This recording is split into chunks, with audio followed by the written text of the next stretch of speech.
Hello. This is Lee from peakbinaryoption.com. I mainly focus on oddest pair.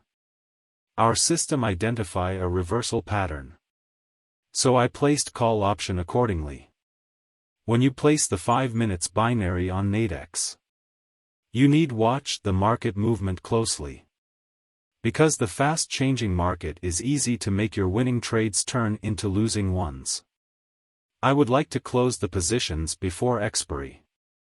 This risk management is critical to the long-term profits. If you have any questions, feel free to contact us. Thanks for your watching.